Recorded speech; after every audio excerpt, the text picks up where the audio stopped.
2023 के विधानसभा चुनाव में बीजेपी ने राजस्थान में जीत हासिल की और जीत हासिल करने के साथ ही युवाओं के सपनों को बेचने के लिए जो काम हुए थे उनको लेकर सीएम भजनलाल शर्मा ने गंभीरता दिखाई।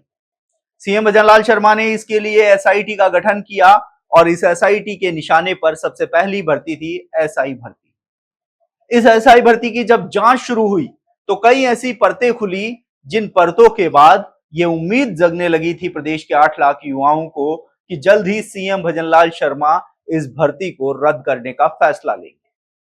भर्ती में करीब 50 से ज्यादा ट्रेनी एसआई गिरफ्तार हुए, आरपीएससी के 2 पूर्व सदस्य भी गिरफ्तार हुए, तो कई नकल गिरोह हैं उनका भी पर्दाफाश हुआ और गिरफ्तारियां अभी भी जारी हैं।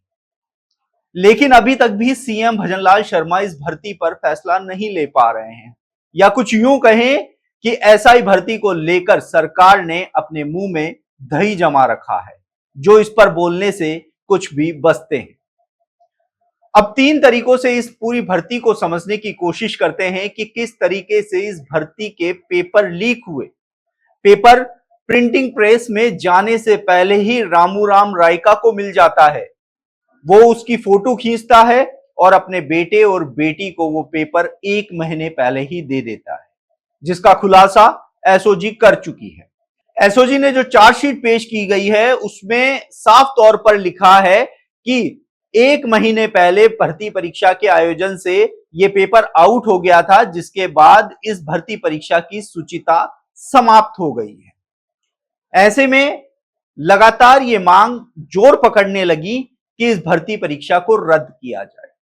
इसके साथ ही डमी अभ्यर्थियों के द्वारा परीक्षा देना, पेपर लीक के मार्फत पेपर पढ़ने के बाद परीक्षा देना, रामूराम रायका के अपने बेटे और बेटी के लिए पहले ही तत्कालीन जो आरपीएससी अध्यक्ष हैं उनसे मुलाकात करना और बाबूलाल कटारा के जो भूमिका है वह भी इसमें संदिग्ध पाए जाना कहीं ना कहीं इस भर्ती को रद्द करने की मांग को बल देती हुई नजर आई।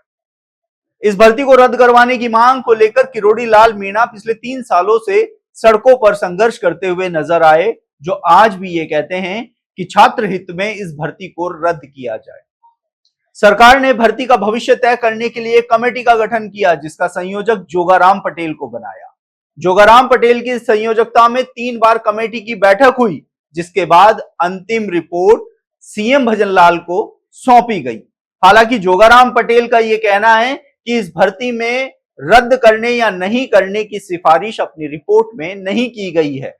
ऐसे में अब युवाओं ने इस रिपोर्ट को भी सार्वजनिक करने की मांग तेज कर दी है। देखिए, सड़क पर यह जो आंदोलन है ये लगातार चलता जा रहा है। पिछले दिनों हमने देखा था कि मनोज मीणा, जिन्होंने इस भर्ती को रद्द करवाने की मांग को लेकर सरकार को 4 नवंबर तक का अल्टीमेटम देते हुए 5 नवंबर से आमरण अनशन की चेतावनी दी थी, लेकिन 5 नवंबर को आमरण अनशन बैठने से पहले ही पुलिस ने उनको गिरफ्तार कर लिया और 4 दिन तक हिरासत में रखा। 4 दिन बाद उनको जमानत तो मिल गई। आमरण अनशन पर वह लगातार बैठे रहे, लेकिन तबीयत ज्यादा बिगड़ने के बाद आखिरकार उनको अपनी मां के हाथ से अपना आमरण अनशन समाप्त करना पड़ा। तो वहीं एक बार फिर से युवा अपनी इस मांग को लेकर पानी की टंकी का रुख कर चुके हैं। आपको बता दें कि बीते दिन 2 युवा, जिसमें एक विकास विधुड़ी है, वो पानी की टंकी पर चढ़ गए हैं, इस भर्ती को रद्द करने की मांग कर रहे हैं।